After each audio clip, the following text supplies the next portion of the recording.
Hello friends, welcome back to my channel. आज हम लोग पढ़ने वाले हैं क्लास 9th की history, Indian and the contemporary world one. तो चलिए स्टार्ट करते हैं। आज हम लोग इस हिस्ट्री का चैप्टर फर्स्ट पढ़ेंगे, द फ्रेंच रेवोल्यूशन। इसमें जानेंगे कि क्या हुआ, फ्रेंच रेवोल्यूशन क्यों हुआ, कैसे हुआ और उसके बाद क्या क्या इफेक्ट पड़े। तो चलिए स्टार्ट करते हैं। कीजिएगा, वीडियो लाइटिंग की वजह से क्लियर नहीं आ रही है, बट आगे फिर क्लियर हो जाएगी, तो आप लोग लास्ट तक बने रहिए। फ्रेंच रेवोल्यूशन, चलिए इसका इंट्रो देखते हैं। 14 जुलाई 1789 the people of Paris storm the Bastille prison. 14 जुलाई को हुआ क्या ना कि प्रिजन, बेस्टाइल का जो प्रिजन था ना, उसको तोड़ दिया गया। Symbol of the king's tyranny में mark the beginning of the French revolution. मतलब फ्रेंच रिवॉल्यूशन की यह शुरुआत थी, इसे चिन्हित किया गया फ्रेंच रिवॉल्यूशन के द्वारा। ऑर्डिनरी पीपल पार्टिसिपेटेड, इसमें ऑर्डिनरी पीपल भी पार्टिसिपेट हुए। Event of 1789 mark the end of absolute monarchy and the birth of a nation based on popular सोवराइट्स।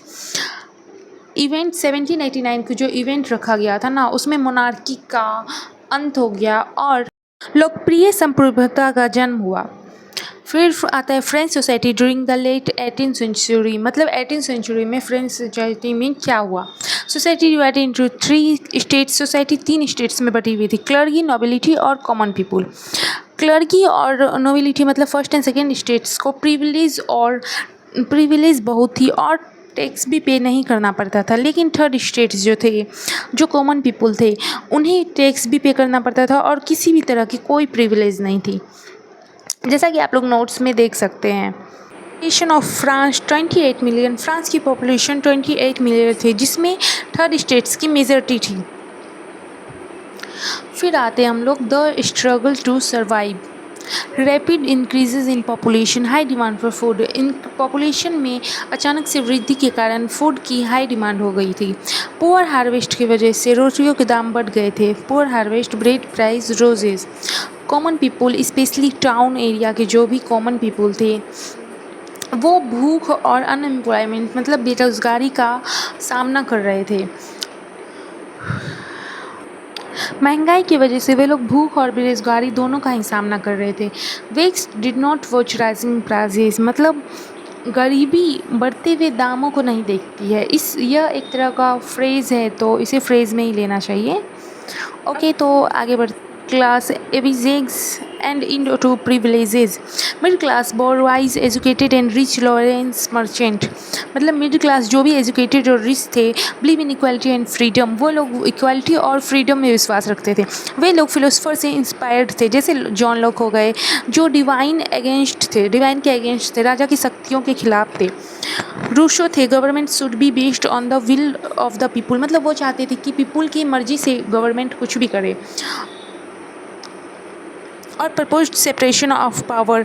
और ये जो भी फिलोसफर थे ना, वो चाहते थे कि पावर का सपोज्ड कर देना चाहिए, सेपरेशन कर देना चाहिए, जैसे लेजिस्लेटिव, एग्जीक्यूटिव और judiciary. The outbreak of the revolution का आउटब्रेक क्या निकला।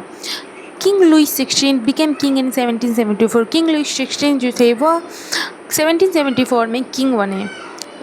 Financial crisis due to war expenses and royal एक्स्ट्रावेंसेस।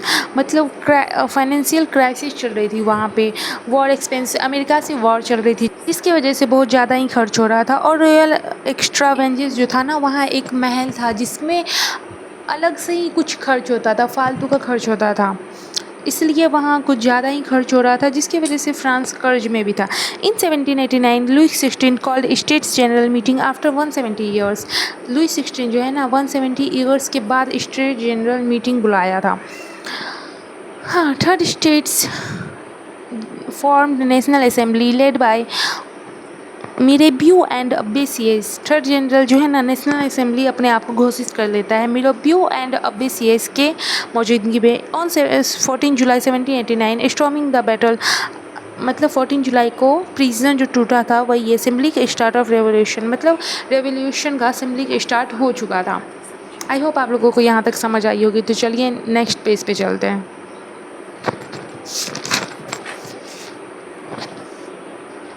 Here is the second page. France become a constitutional monarchy. National assembly drafted a constitutional in 1791. National assembly जो है वो constitution को 1791 में लाते हैं. Introduce separation of powers and constitutional monarchy.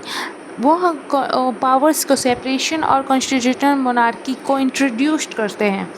Only active citizen man with property could vote. सिर्फ main जिसके पास property है वो ही तो वोट दे सकता था. ऐसा तो होना नहीं चाहिए वैसे, बट अब देखते हैं आगे. France abolished monarchy and become a Republic.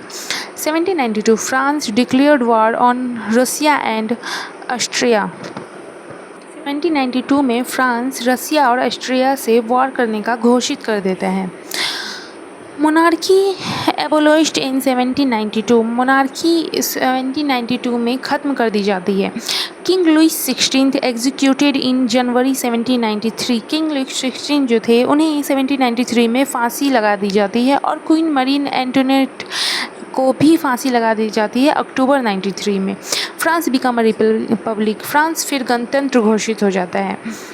इसमें एक और लीड रोल था जो रोबस्पायर द्वारा लीड किया जा रहा था. जेकोबिन्स के प्रेसिडेंट थे वो. पर इस हार्श लॉ के द्वारा बहुत सारे लोगों को फांसी दी गई. 1000 एग्जीक्यूटेड गिलोटिन फांसी दी गई थी. Ends in 1794 when Robespierre was executed. और 1794 में ये सब खत्म हो गया जब रॉबस्पायर को फांसी दी गई. और डायरेक्टली रूल्स फ्रांस. उसके बाद देखते हैं फ्रांस में रूल कैसे हुआ. After Robespierre a directory 5 member rules France 1794. After Robespierre के बाद 5 मेंबर मिलकर डायरेक्टरी संभाल रहे थे रूस का 1795 में. Faced political instability and corruption और इनस्टेबिलिटी फेस कर रहे थे वे लोग. फिर 1799 में डायरेक्टरी आउटथ्रो बाय नेपोलियन बोनापार्ट. फिर डायरेक्टरी को नेपोलियन बोनापार्ट ने उखाड़ फेंका 1799 में. ओके, फिर बात आती है वोमेन की. Did women have a revolution. क्या वोमेन ने रेवोल्यूशन किया? Yes, women actively participated. Women भी उसमें पार्टिसिपेट की. Formed clubs, protested for equal rights. वो लोग भी प्रोटेस्ट की इक्वल राइट्स के लिए. Demand education, voting rights and right to hold office. वो लोग भी एजुकेशन, वोटिंग राइट्स और ऑफिस के लिए डिमांड की. 1791 declaration of right of women by Olympe de Gouges. 1799 नहीं, 1791 में वोमेन को राइट्स मिल गया. Women got education but non voting rights. Women को एजुकेशन का तो राइट मिला बट वोटिंग राइट्स नहीं मिला. फिर आती है the abolition of slavery. France has colonies slaves used in plantation. France में बागानों में स्लेव्स को, दासों को यूज़ किया जाता था. Revolution debate slavery. 1794 slavery एबोलिश्ड in France colonies. 1794 में स्लेवरीज को ख़त्म कर दिया गया. नेपोलियन री इंट्रोड्यूस्ड इन 1804. नेपोलियन को फिर से 1804 में इंट्रोड्यूस्ड किया गया. 1848 slavery finally abolished. Slavery finally ख़त्म हो गया 1848 में. The revolution and everyday life. New laws introduced किया गया. इक्वल टैक्सेशन, मतलब सबको इक्वल टैक्स लगेगा. एवोल्यूशन ऑफ सेनरोशिप, और सेनरोशिप को भी ख़त्म कर दिया गया. न्यू सिंबल बना ट्रायंगल फ्लैग. 3 रंग का फ्लैग, लिबर्टी कैप और मैरियन. तीनों ट्रायंगल फ्लैग, लिबर्टी कैप और मैरियन तीनों न्यू सिंबल बना. मैट्रिक सिस्टम इंट्रोड्यूस्ड किया गया.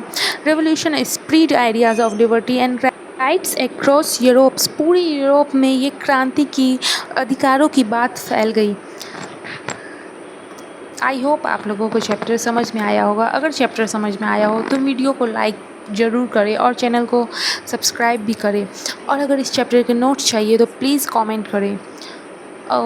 Thank you.